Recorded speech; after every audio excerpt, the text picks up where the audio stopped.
નમસ્કાર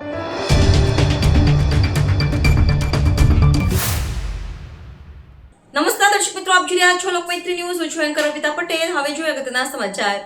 નસવાડી જૂથ ગ્રામ પંચાયતની ચૂંટણીનો પ્રચાર પ્રસાર બંધ થઈ જવા છતાંય બેનરો અને મોટા હોર્ડિંગો ઉતારવામાં તંત્ર નિષ્ફળ નીવડ્યું હતું. છોટાઉદેપુર જિલ્લામાં આવતીકાલે મતદાન થનાર છે, જ્યારે અધિકારીઓએ કાળજી લઈને આચારસંહિતાનો અમલ કરાવવો જોઈએ, પરંતુ અધિકારીઓ કાળજી નથી લેતા. તેનો નસવાડી ગામમાં જ બેનરો અને હોર્ડિંગ લાગેલા છે તે નમૂનો છે.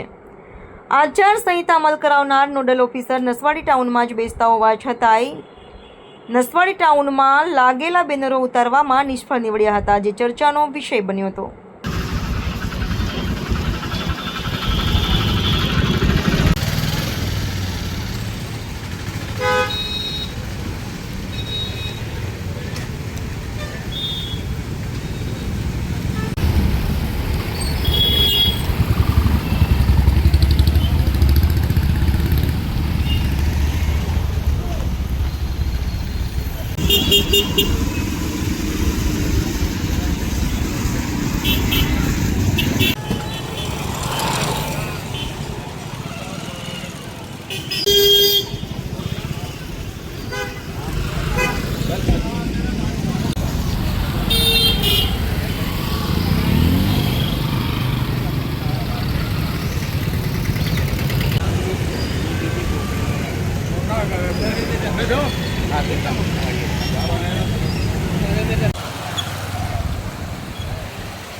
લોકમૈત્રી ન્યૂઝ સાથે જોડાયેલા રહેવા અમારા યુટ્યુબ ચેનલને સબસ્ક્રાઇબ કરી ફેસબુક અને ઇન્સ્ટાગ્રામ પેજને લાઇક અને શેર કરો.